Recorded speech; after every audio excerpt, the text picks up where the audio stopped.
Madrid, 1661.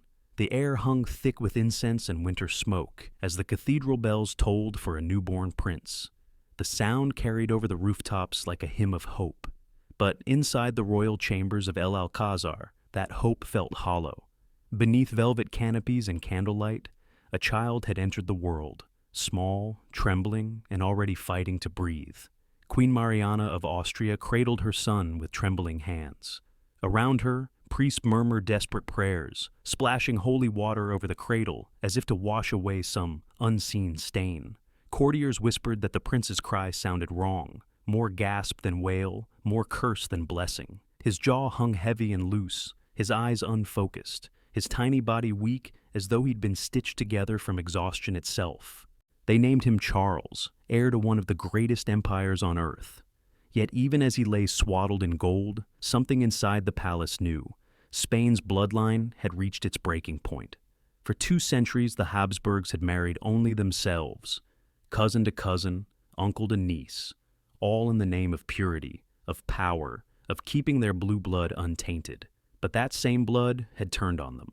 It twisted the bones, clouded the minds, and sealed the fate of every child born into that gilded curse. The doctors said the boy would not live. The priests said he must. His mother believed he was chosen by God, though in her eyes lingered the terrible doubt that perhaps he was chosen for punishment.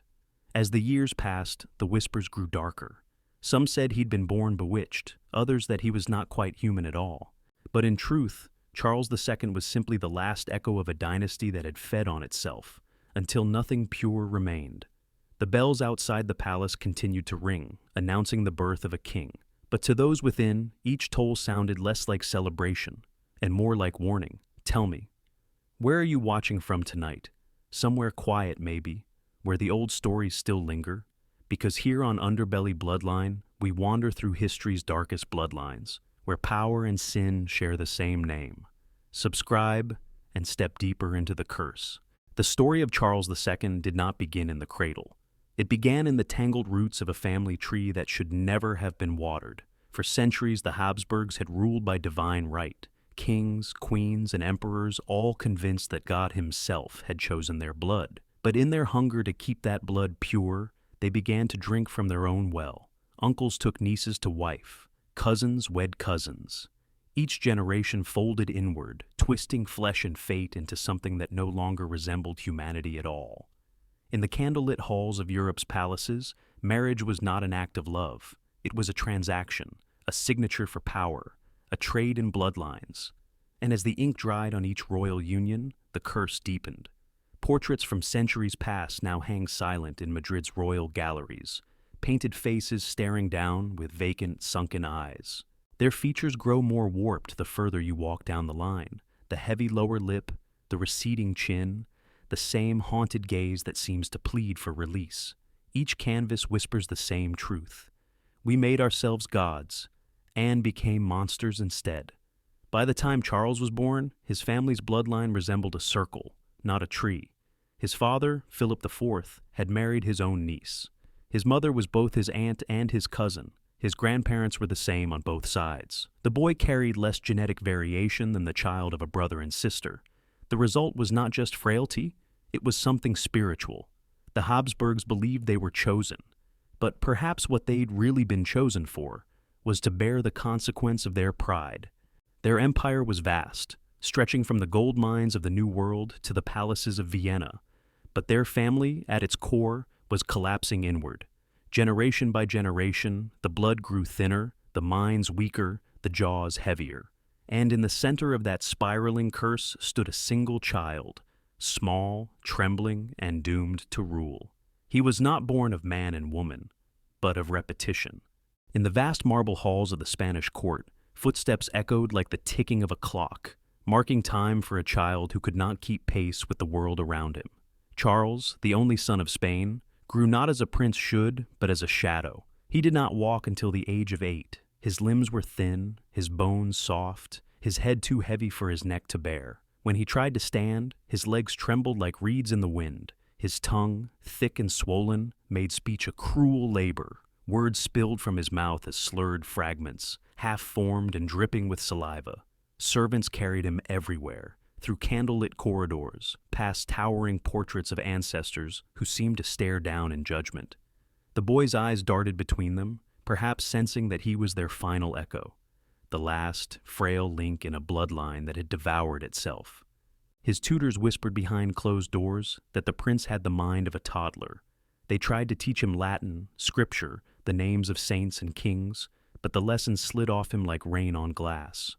What remained was confusion, silence, and the endless sound of bells tolling outside the palace, as if to remind the kingdom that its heir still lived, and that this was the shape of its future. Queen Mariana kept him hidden from the court. When she looked upon her son, she saw both the child she loved and the punishment she feared. She would sit beside him as he drooled and struggled to chew his bread, wiping his chin with trembling hands, whispering prayers no god seemed willing to hear. Outside the palace walls, Spain waited for its king, unaware that its fate lay in the hands of a boy who could barely lift his own head. Spain's future king could not even chew his bread. The courtiers called him cursed, the priests called him holy, but perhaps he was neither. Perhaps Charles was simply the truth made flesh, the living consequence of a family that had mistaken blood for destiny. When a crown is built upon suffering, can it ever be worn without pain? Wherever you're watching from tonight, stay close. This story only grows darker from here. The child who could not walk had become a king who could not rule. And so the crown slipped quietly into the hands of his mother, Queen Mariana of Austria, the Iron Regent of Spain. She was a woman carved from duty and dread. In public, she stood tall, cloaked in black lace and prayer. In private, she knelt for hours before relics and saints, whispering bargains to a silent heaven.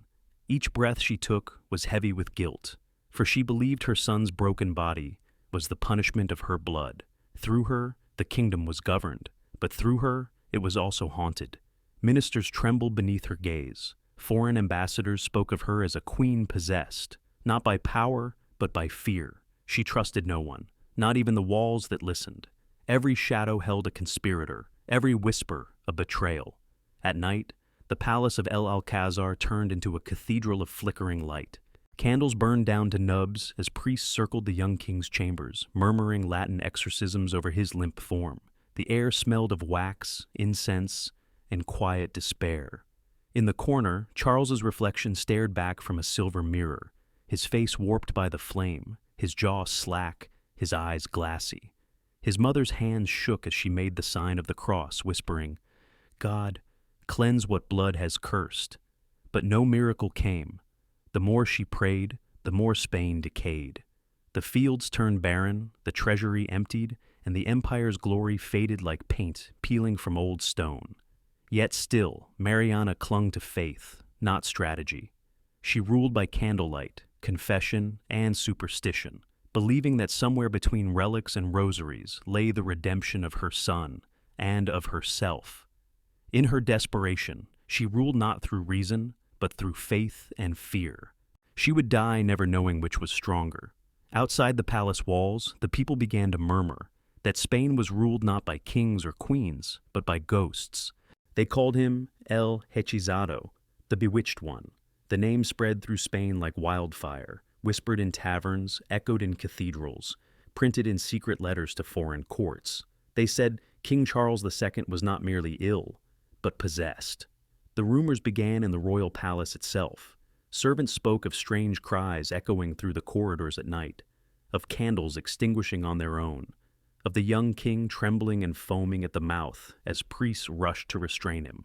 His skin was pale as marble, his eyes sunken deep in shadow. When he spoke, it was in broken whispers that no one could understand. To the people, this was proof of dark magic. To the church, it was divine punishment. And so began the exorcisms, grotesque rituals cloaked in piety. They brought holy water from Rome, bones of long-dead saints, and fragments of the true cross. In the royal bedchamber, the smell of incense mixed with sickness. Priests shouted prayers over the trembling king, commanding the devil to depart his body. But the demon they sought was not one that could be named or banished. It was older, colder, and it carried a familiar face. As Charles writhed beneath the weight of their prayers, his mother clutched a rosary until her fingers bled. Ministers averted their eyes, for they too knew the truth, that this was not witchcraft, but inheritance.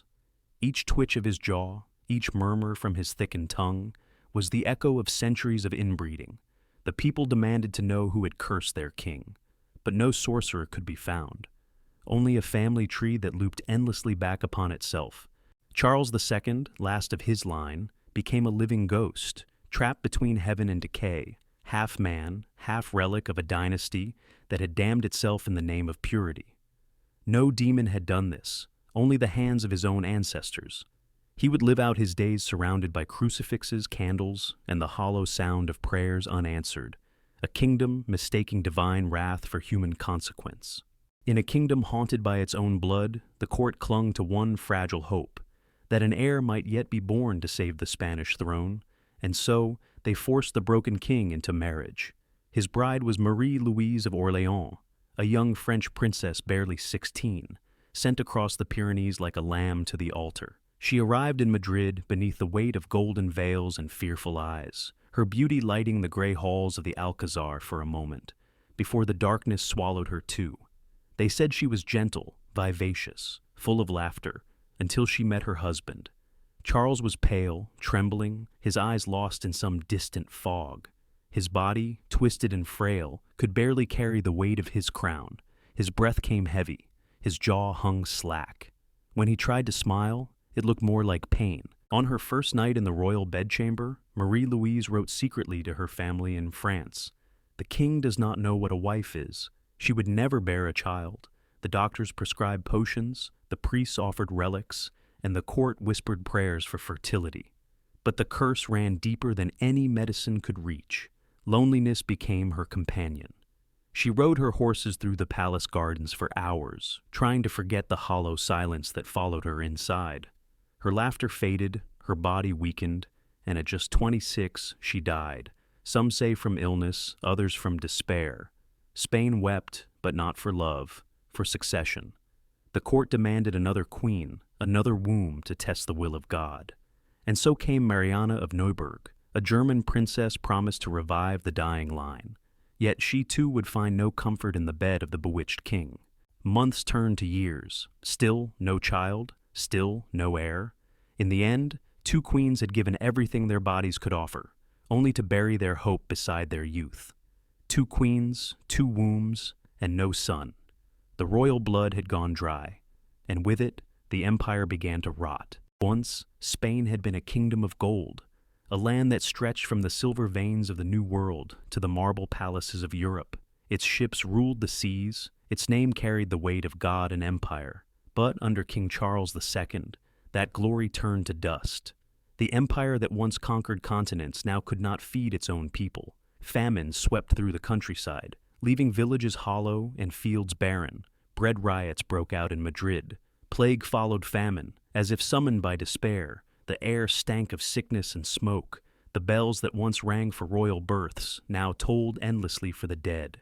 In the royal court, ministers lined their pockets while pretending to pray. Gold vanished, faith decayed, and truth became a rumor no one dared repeat.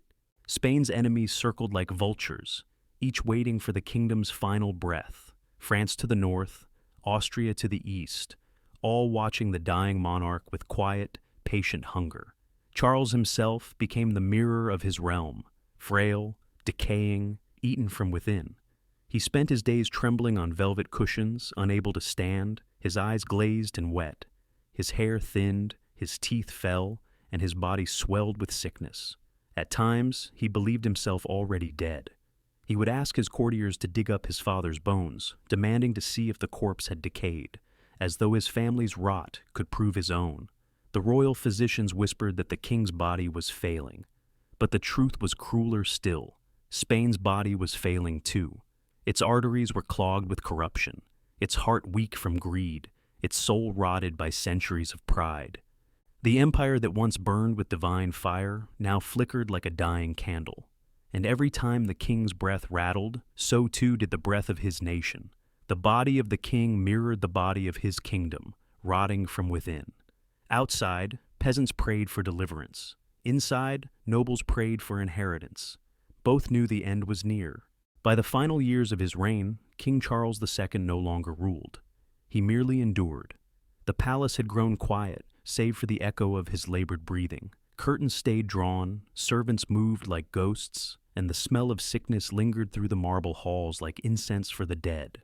The court physicians had given up on medicine, the priests on reason, and so, in desperation, they turned to the oldest remedy of all, exorcism. It began on a winter night, when thunder rolled over Madrid and lightning cracked across the royal chapel. They carried the king inside, his body trembling, his head lolling on his shoulder. His lips moved in prayer, though the words came out broken, thick with drool. A ring of priests surrounded him, chanting, their voices rising in a storm of Latin. Holy water splashed against the king's pale skin. Candles sputtered. Shadows danced across his twisted face as the high priest demanded, "Tell us your name, demon!" "Leave this body in the name of Christ." Charles began to sob. His cries turned to choking gasps. His jaw twisted. His eyes rolled upward until only the whites showed. The priest's voice thundered again, but no answer came. Only the desperate sound of a dying man trying to free himself from a curse older than his kingdom. Witnesses said the air turned cold, that the room itself seemed to groan. The holy men believed they had seen the devil within him. But what they did not understand was that the devil was already dead. It lived not in Charles's soul, but in his blood. Centuries of sin and vanity condensed into one frail body that could no longer bear the weight of divine punishment. When the ritual ended, the king lay still. The priests left believing they had done God's work. Yet nothing had changed. The sickness remained, the curse endured. They could not cast out what was written in his blood. Charles would never escape the shadow of his ancestry, nor would Spain. Both were bound by the same chain of pride, piety, and decay. The end came quietly, as all long curses do. By the autumn of 1700, the once mighty king of Spain, Charles II, was 38 years old, but looked twice that. His skin had turned gray, his breath shallow, his body so twisted that he could barely lift his head from the pillow. He spoke now to no man, only to the phantoms that visited him at night. Courtiers swore they heard him whispering to unseen saints, bargaining with angels, and screaming at shadows only he could see. His mind, already frayed by years of sickness and superstition, had become a battlefield between heaven and hell. In his final days, he refused food and sleep, convinced that the devil himself lived inside him, gnawing at his soul the way rot eats wood. When priests came to pray, he begged them to kill the creature within. But there was no demon left to cast out, only the wreckage of a bloodline that had collapsed beneath its own weight. On a cold November evening, the king's breath shuddered and stopped. The candlelight flickered once, then steadied. Spain had lost its last Habsburg. When they opened his body, even the doctors recoiled. His heart was shrunken, barely larger than a walnut. His lungs, diseased and blackened. His intestines rotted through, his stomach filled with water. His head grotesquely enlarged, as though mocking the centuries of royal arrogance that had shaped it. One physician wrote, his body was that of a man already half decayed. The autopsy confirmed what history already knew. Charles had not died of illness. He had died of inheritance. And with him, the Habsburg dynasty in Spain was extinguished, the final ember snuffed out by its own obsession with divine blood. He was less a man than a testament to human pride. Outside, the bells of Madrid tolled, not in mourning, but in warning. The sound of an empire realizing that its lineage, its legacy, and its illusion of purity had all turned to ash. The crown lay heavy on the table, its gold dulled, its jewels cold. Spain had survived kings and conquerors, war and plague, famine and fortune. But now, under the shadow of Charles II's death, the kingdom itself seemed to exhale, as though releasing centuries of grief, pride, and ruin. The Habsburg line in Spain was no more. The blood that had once been a symbol of divine power had consumed itself, leaving behind only emptiness. Nobles scrambled for power, foreign armies circled the borders, and the people whispered that the empire had become a ghost, a memory too painful to forget, too hollow to mourn. In the royal palaces, the portraits of Charles hung silently. First, his pale, trembling child form. Then the gaunt, drooling, and tormented king. Slowly, candlelight flickered against their frames until the colors faded, The faces melted into shadows, and the last image of the Habsburg heir vanished. Only a whisper remained. For centuries, they tried to preserve their bloodline. In the end, it preserved only their curse. The churches tolled their bells, each sound echoing through the narrow streets of Madrid like a requiem. Candlelight in the cathedral windows died one by one, leaving the city in the gray embrace of night. The empire that once commanded fleets, conquered continents, and dazzled Europe now existed only in memory and shadow. Spain, the land of gold, had become a land of ghosts. The harvests failed, the treasuries emptied, and families starved while courts debated inheritance and war. Every victory the Habsburgs had ever claimed now seemed hollow, monuments to pride and repetition, reminders of the cost of obsession with blood. And somewhere, in the echoes of the empty palace corridors, the last whispers of Charles lingered. Not as a king, not as a man, but as a warning. That power, when forged in isolation and obsession, consumes not just the living, but the memory of generations. So, I ask you tonight, as you watch from somewhere far from the halls of El Alcázar, can a legacy built on blood ever survive its own weight? You're watching Underbelly Bloodline, where history's shadows linger and the sins of the past never truly die. Subscribe and step closer, if you dare, into the cursed echoes of dynasties lost to themselves.